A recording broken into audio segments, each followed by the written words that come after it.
आज हम इतिहास के एक ऐसे 3000 साल पुराने रहस्य से पर्दा उठाने वाले हैं जो सच में आपकी सोच को पूरी तरह बदल के रख देगा।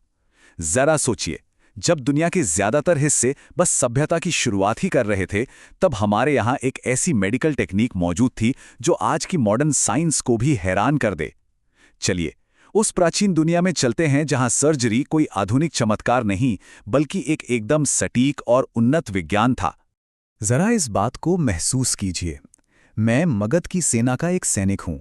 एक भयानक युद्ध में मेरी नाक काट दी गई थी और फिर भी आज मैं एक नए चेहरे के साथ यहां खड़ा हूं जिसे एक जीनियस ने बनाया है।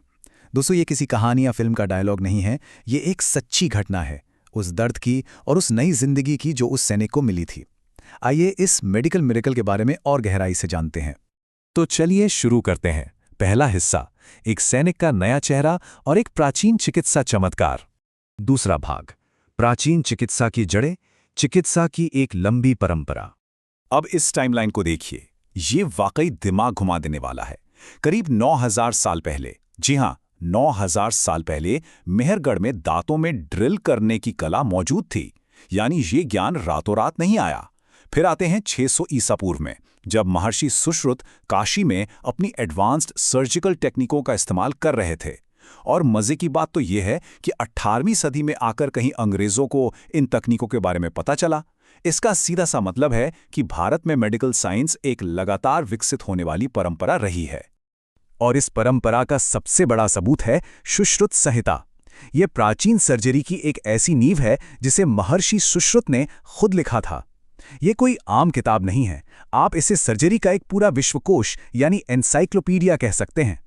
वक्त के साथ अक्सर ऐसी जानकारियां धूल के नीचे दब जाती हैं, लेकिन इस ग्रंथ ने जो ज्ञान संजोकर रखा है ना, वो आज भी मेडिकल दुनिया के लिए एक अनमोल खजाना है। अब इस स्लाइड में जो सबसे दिलचस्प बात है वो है इसका पैमाना। जरा इन नंबर्स पर गौर कीजिए। सुश्रुत संहिता में 120 से भी ज्यादा सर्जिकल उपकरणों और 300 से ज्यादा अलग-अलग ऑपरेशन प्रक्रियाओं का पूरा डिटेल में जिक्र है। सोचिए, सदियों पहले औजारों को इस तरह कैटेगराइज करना और इतनी सारी शल्य प्रक्रियाओं का दस्तावेजीकरण करना, ये अपने आप में उस जमाने की साइंटिफिक तरक्की की एक अचूक गवाही है। अब आते हैं तीसरे हिस्से पर, पहली राइनोप्लास्टी यानी मानव चेहरे का पुनर्निर्माण। उस दौर में कठोर दंड या भयानक युद्धों की वजह से नाक कटना एक आम बात थी, तो राइनोप्लास्टी एक जरूरी मेडिकल सॉल्यूशन बन गई थी। अब देखिए ये 3000 साल पहले होता कैसे था। स्टेप 1, सबसे पहले माथे या गाल से स्किन का एक हिस्सा बड़ी सावधानी से निकाला जाता।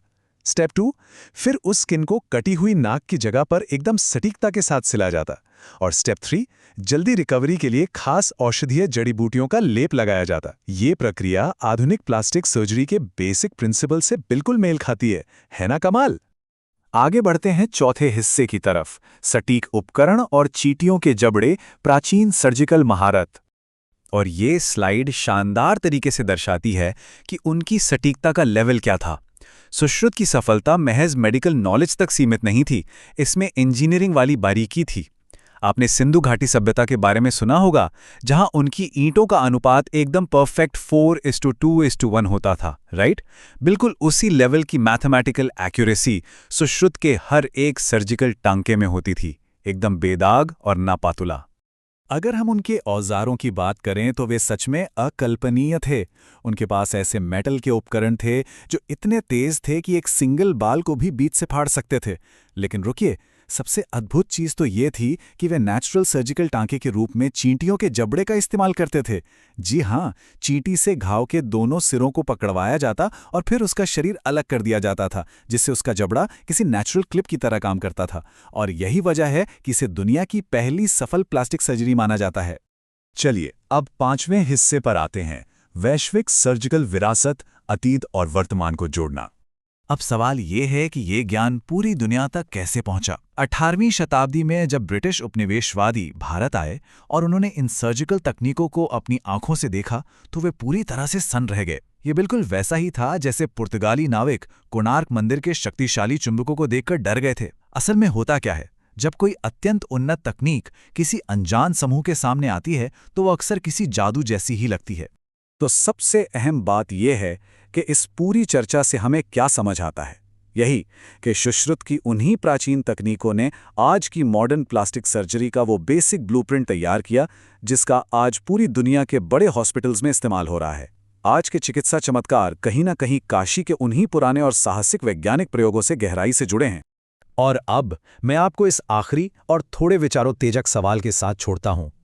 क्या सुश्रुत को ही आधुनिक चिकित्सा का सच्चा जनक यानी फादर ऑफ मॉडर्न मेडिसिन माना जाना चाहिए? इतिहास सिर्फ किताबों के पन्नों में दर्ज शब्दों में नहीं है दोस्तों, ये उन तकनीकों में आज भी जिंदा है जो हर रोज लोगों की जान बचा रही हैं।